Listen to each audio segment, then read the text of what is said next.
రోజుల క్రితం జరిగిన ఇన్సిడెంట్ ని మేనేజ్మెంట్ ఇప్పటిదాకా కప్పిపించుకుంటూ దాన్ని బయటికి రాకుండా చేస్తుందంటే ఎంత దయనీయ స్థితిలో రాష్ట్రం నడుస్తున్నదని మీరు ఆలోచించాలి. ఎందుకంటే సెకండ్ క్లాస్ అవుతున్న పాపకి ఏమి అవగాహన ఉంటుంది దీని గురించి? సేమ్ స్కూల్లో జరుగుతున్న విద్యార్థిని 3 రోజుల క్రితం జరిగిన ఇన్సిడెంట్ ని కప్పిపుచ్చడం కాకపోతే ఏమైంది? అసలు స్కూల్లో ఇంతవరకు లైఫ్ స్కిల్స్ గానీ సెల్ఫ్ డిఫెన్స్ గురించి గానీ ఇదే స్కూల్ కాదు ఏ స్కూల్లో వాటి గురించి చెప్పడం లేదు. పిల్లలకి కౌన్సిలర్స్ పెట్టడం లేదు. ఎవ్రీ మంత్ ప్రతి స్కూల్లో కౌన్సిలింగ్ సెషన్ పిల్లలకి జరగాలి. At the same time parent core committee ఉండాలి. At the same time personality development మీద కూడా కంపల్సరీ ప్రతి స్కూల్లో దీన్ని ఇంప్లిమెంట్ చేయాలి అని చెప్పేసి 2014లోనే నరేంద్ర మోడీ గారు life skills and self defence కి బడ్జెట్ కేటాయించినప్పటికీ ప్రతి స్టూడెంట్ కి 50 రూపాయలు చొప్పున కేటాయించినప్పటికీ కూడా స్టేట్ గవర్నమెంట్ మాత్రం దానికి సంబంధించి స్కూల్స్ లో ఇట్లాంటిది ఏది ఇంప్లిమెంట్ చేయకుండా గుడ్ టచ్ అనేది బ్యాడ్ టచ్ అనేది పిల్లలకి చెప్పకుండా ఇలా ఉంటే మరి ఇలా జరగకుండా ఇంకెలా జరుగుతుంది? రోజు ఇన్సిడెంట్స్ ఎక్కువ అవుతున్నాయి కానీ తక్కువ అయ్యే క్వశ్చనే లేదు. నిన్న ఈ వారంలోనే ఈ గత 3 రోజులనే ఇది 8వ ఇన్సిడెంట్. అంటే రాష్ట్రంలో ఏం జరుగుతుందో అవసరం లేని సీఎం మనకున్నారు. కేర్ ఆఫ్ హోమ్ మినిస్ట్రీ అన్ని పోర్ట్ఫోలియోస్ ఆయన దగ్గరనే ఉన్నాయి. లా అండ్ ఆర్డర్ ఎట్టుపోతుందో ఆయనకు అవసరం లేదు. పిల్లలు ఎన్ని అరాచకాలు అన్యాయాలు పిల్లలకు జరుగుతాయి. ఎస్పెషల్లీ పిల్లల్ని టార్గెట్ చేస్తున్నారు. అట్లాంటిది ఆయనకు అవసరం లేదు. ప్రజలు ఎటన్నా పోని మేము మాత్రం మా కుర్చీలు కాపాడుకుంటాము, మేము మాత్రం చేతులు మాత్రమే చేసుకుంటాము అనే దిక్కుమాల ప్రభుత్వం మనకున్నది.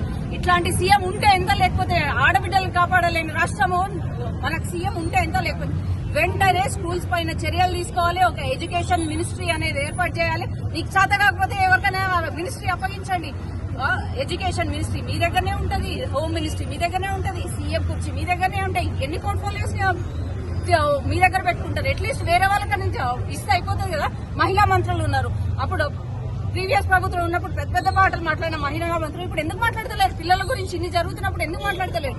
బ్లైండ్ వికలాంగులను కూడా చూడకుండా వీళ్ళు ఇట్లా చేస్తున్నప్పటికీ కూడా కొంచెం కూడా దయ లేదు. ఇది వెంటనే రాష్ట్ర ప్రభుత్వము వీటిపైన చర్యలు తీసుకోవాలి. లేదంటే భారతీయ జనతా పార్టీ మహిళా మోర్చా ఊరుకునే క్వశ్చన్ లేదు. వీరు ఇలాగే చేస్తుంటే మీ పని కూడా మేమే మా చేతుల్లో తీసుకొని చేయాల్సిన అవసరం ఉంది. వెంటనే స్కూల్ యాజమాన్యం బయటికి రావాలి, దీనిపైన ఎక్స్ప్లెనేషన్ ఇవ్వాలి, దీనిపైన ఏం చేయాలో చర్యలు తీసుకోవాలి. దాన్ని కప్పిపుచ్చే ప్రయత్నం చేస్తే మాత్రం ఇక్కడ భారతీయ జనతా పార్టీ మార్నింగ్ నుంచి ఇస్తలేరు మేడం, ఎవరిని లోపల కూడా పంపించలేదు. పోలీసులుగా ఇక్కడ కూర్చొని కాపలా వస్తుంటే ఇంకా లోపల నుంచి ఎక్కడ కొనిస్తారండి? వాళ్ళకి మద్దతు ఇస్తున్నారు, సాయంత్రం రండి అని చెప్తున్నారు. మాకు సాయంత్రం రావడానికి మేమైనా ఫంక్షన్ కి వచ్చామా? వాళ్ళ పిల్లలకైతే తెలుస్తుంది. ఇక్కడ ఇంతమంది ఏడుస్తుంటే కాపాడే ప్రయత్నమే పోలీసులు చేస్తున్నారు. సీఎం సీఎం సీఎం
ఆల్మోస్ట్ గంటన్నర నుంచి వాళ్ళు వస్తారు మాట్లాడతారంటే చాలా కోఆపరేట్ చేస్తూ ఇంకోసారి వెయిట్ చేసినప్పుడు మేనేజ్మెంట్ బయట తీసుకొస్తారు మళ్ళీ లోపల పోనీయకుండా వాళ్ళని బయటకు పోనీయకుండా నిజం తప్పిపెట్టే ప్రయత్నం మన పోలీసులు సహా చేస్తారు. ఇదే చిత్తశుద్ధి మన పిల్లల్ని మన ఆడపిల్లల్ని కాపాడడానికి చేస్తుంది. మన రాష్ట్రంలో ఇలాంటి అన్యాయాలు అత్యాచారాలు ఏం పట్టనట్టు హ్యాపీగా వాళ్ళ పనులు చేసుకుంటూ ఉన్నారు.